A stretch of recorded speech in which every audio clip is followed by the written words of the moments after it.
யோபு 29ஆம் அதிகாரம் 1ஆம் வசனம் முதல் 25ஆம் வசனம் வரை. பின்னும் யோபு தன் பிரசங்க வாக்கியத்தை தொடர்ந்து சொன்னது: சென்று போன மாதங்களிலும் தேவன் என்னை காப்பாற்றி வந்த நாட்களிலும் எனக்கு உண்டாயிருந்த சீர் இப்பொழுது இருந்தால் நலமாயிருக்கும்.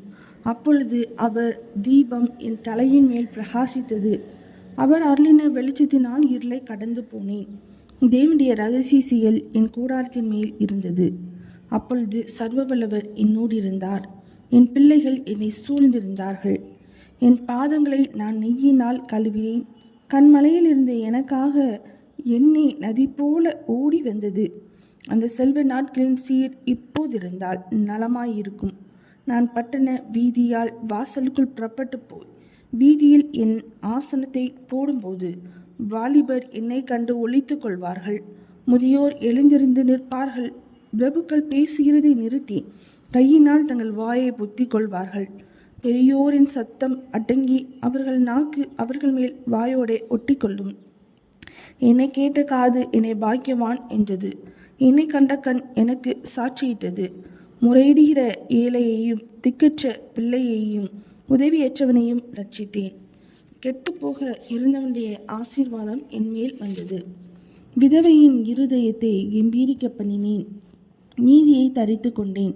அது என் உறுப்பாயிருந்தது. என் நியாயம் எனக்கு சால்வையும் பாகையுமாய் இருந்தது. நான் குருடனுக்கு கண்ணும் சப்பானிக்கு காலுமாய் இருந்தேன். நான் எளியவர்களுக்கு தகப்பனாய் இருந்து நான் அறியாத வழக்கை ஆராய்ந்து பார்த்தேன். நான் அநியாயக்காரருடைய கடைவாய் பற்களை உடைத்து அவர்கள் பறித்ததை அவர்கள் பற்களிலிருந்து பிடுங்கினேன். என் கூட்டிலே நான் ஜீவித்து போவேன். என் நாட்களை மணலத்தனையாய் பெருக பண்ணுவேன் என்றேன். என் வேர் தண்ணீர்களின் ஓரமாய் படர்ந்தது. என் கிளையின் மேல் பனி முழுவதும் தங்கியிருந்தது. என் மகிமை என்னில் செழித்தோங்கி என் கையிலுள்ள என் வில் புதுபலன் கொண்டது. எனக்கு செவி கொடுத்து காத்திருந்தார்கள். என் ஆலோசனையை கேட்டு மௌனமாய் இருந்தார்கள். என் பேச்சுக்கு பேசாமல் இருந்தார்கள். என் வசனம் அவர்கள் மேல் துளி துளியாய் விழுந்தது. மலைக்கு காத்திருக்கிறது போல் எனக்கு காத்திருந்து பின் மாரிக்கு ஆசையுள்ளவர்கள் போல் தங்கள் வாயை ஆவென்று திறவாதிருந்தார்கள். நான் அவர்களை பார்த்து நகைக்கும்போது அவர்கள் துணிகரம் கொள்ளவில்லை. என் முகக்கலையை மாற செய்யவும் இல்லை. அவர்கள் வழியே போக எனக்கு சித்தமாகும்போது நான் தலைவனாய் உட்கார்ந்து இராணுவத்துக்குள் ராஜாவைப் போலும் துக்கித்தவர்களை தேற்றவு பண்ணுகிறவனைப் போலும் இருந்தேன். யோபு 29ஆம் அதிகாரம் முடிந்தது.